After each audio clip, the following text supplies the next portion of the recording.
Mes bien chers frères,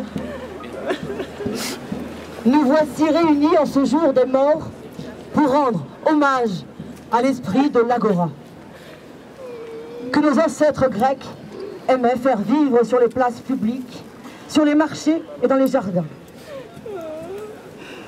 Aujourd'hui, cette libre parole est gagnée par une raideur cadavérique. Et les élus appellent ça la concertation publique.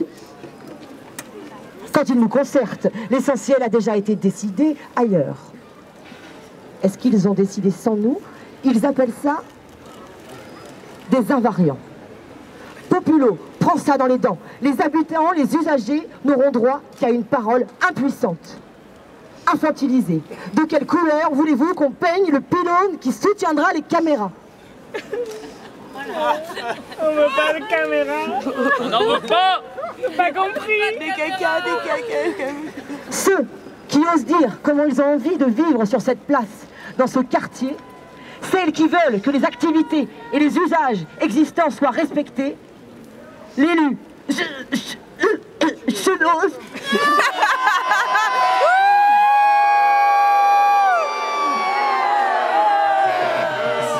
Le traite de fou, de minorité malfaisante, de punk à chien d'extrémistes.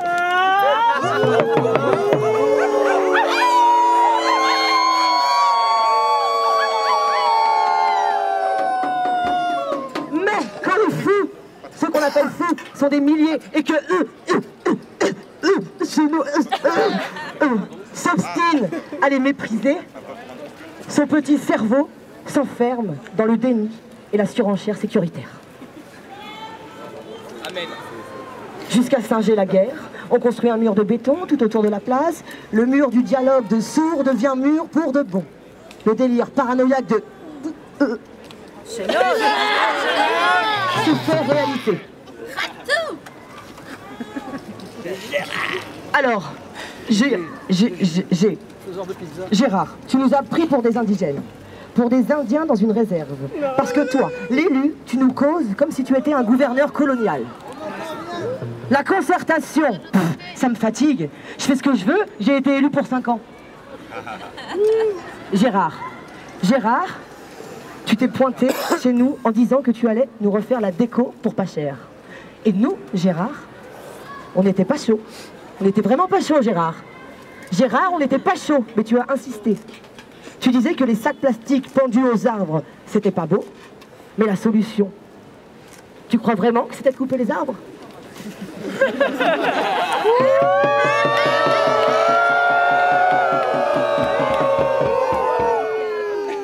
Tu dis que tu veux rendre la place aux piétons et tu nous fous une rue qui coupe la place en deux sur toute sa longueur. Tu te fous de qui là?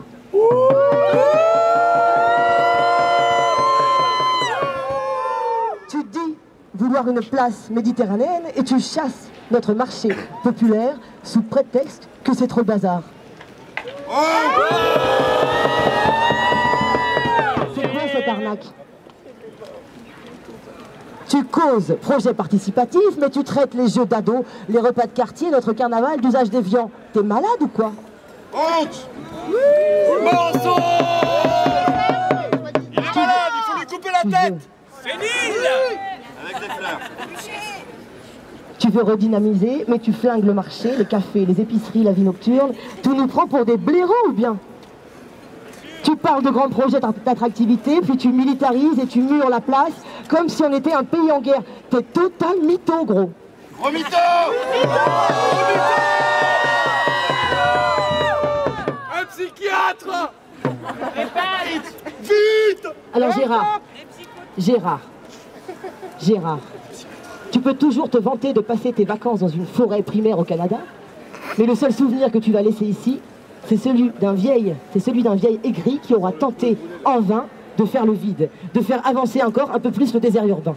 Vieil aigri! Sénile! Et pourquoi ça, Gérard? Parce que ton cœur est sec et tu ne comprends rien à cette ville et à ce quartier.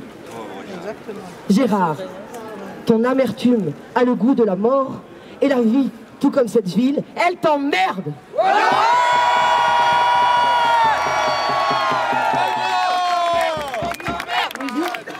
On t'emmerde. Musique, musique, musique. Liberté.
Ce sentiment de trahison, sans lequel la résistance n'eût jamais existé, et qui nous réunit aujourd'hui, c'est peut-être simplement l'accent invisible de la fraternité face au mensonge du pouvoir. Nous sommes tous des enfants de la paix.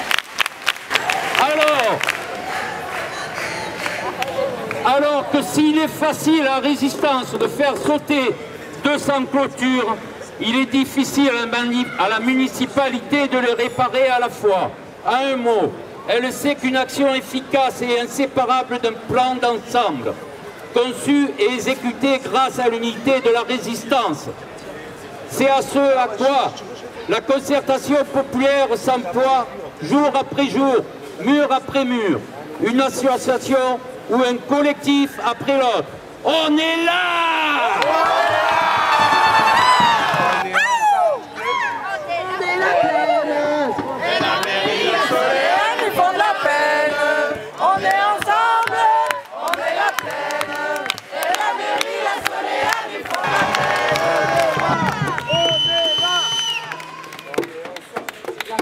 Grandit, les réfractaires ont bientôt rempli la place, la répression grandit aussi, la police est partout. C'est le temps où... C'est le temps où, dans la brume matinale, nous interrogeons les aboiements de chiens qui se sont glissés entre les parois de béton, le temps où se multiplient les caisses de solidarité envers les inculpés et les blessés. La grande lutte des ténèbres a commencé. Les buts de la plaine libre sont clairs. Conduire la lutte, rendre la parole au peuple marseillais, travailler avec les autres associations à un projet d'aménagement respectueux de la diversité du quartier.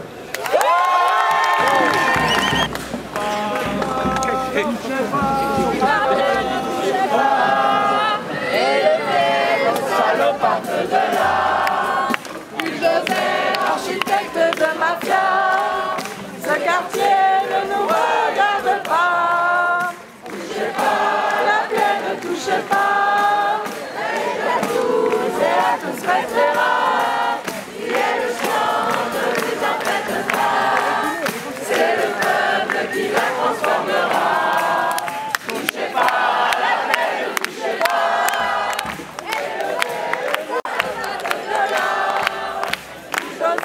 Architecte de mafia.